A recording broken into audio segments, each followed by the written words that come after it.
But before we talk about Shane and some of the other songs, I did want to mention the song you have on Beauty and Truth called Playlist, because that ties in nicely to the reference to the playlist. There's my segue. The last line is about giving someone a test after they've listened to your music. And I wondered if you'd ever decided you can't hang out with someone anymore because your musical tastes simply aren't aligned. Oh, yeah, good question. I think that there are certain look, my partner is a big Celine Dion fan, and we've nearly come to blows over it. He's Canadian, and I am not as big a fan of Celine as he is, but She is like the Queen of Canada. It's I have been told on numerous occasions. The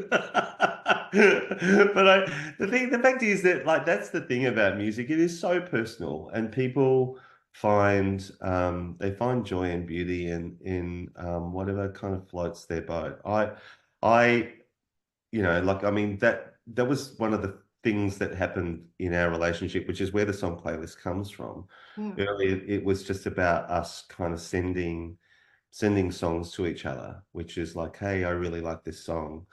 And I put them together in a playlist and I'd walk around everywhere and some of them were songs that I'd never heard before and they kind of everywhere I went, it kind of like reminded me of him. So yeah, it's a love song set on, like a streaming service, really.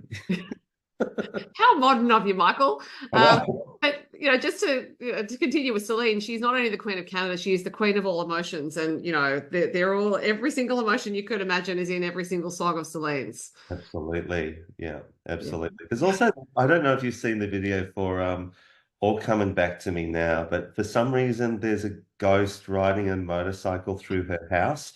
I don't like if someone can explain that to me, I would love to know.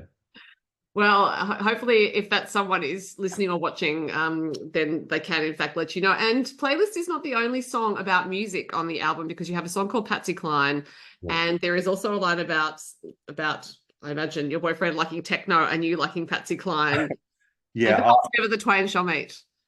look, I do love Patsy Cline, but I think it's more Patsy Cline is really like it's a tribute to that great vocalist because she just knows how to sing the hell out of a song. Like it is Mhm. really no one phrases quite like Patsy, and her control is extraordinary.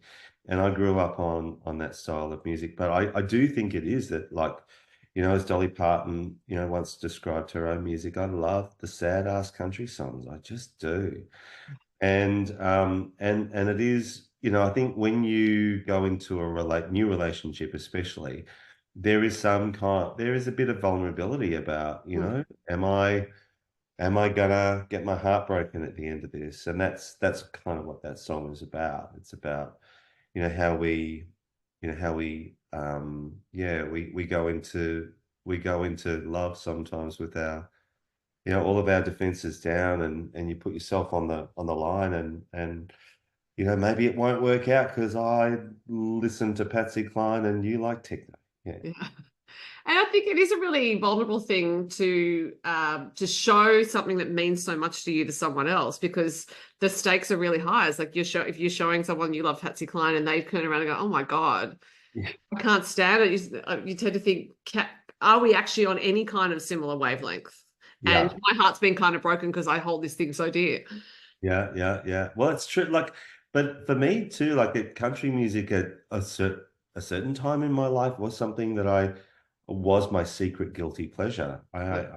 I I did love it. It's not certainly when I was growing up, it was not the coolest thing to Mhm. listen to, but I just loved those story songs and I loved the way that it made me feel. And I love that kind of, especially like people like Patsy, and I also refer to Tammy Wynette in that Mhm. track as well. Like these women, kind of, there's such vulnerability and such strength at the same time, Mhm. and I love that about country music. Can you remember the eureka moment when you realized that those were the sorts of songs you loved?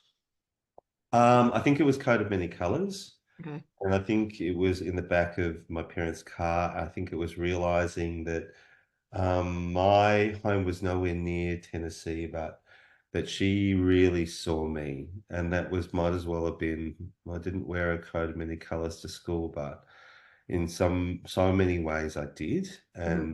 and I felt so seen and so, yeah, so validated in that music, and that was, yeah, it was very early. Yeah. Mhm.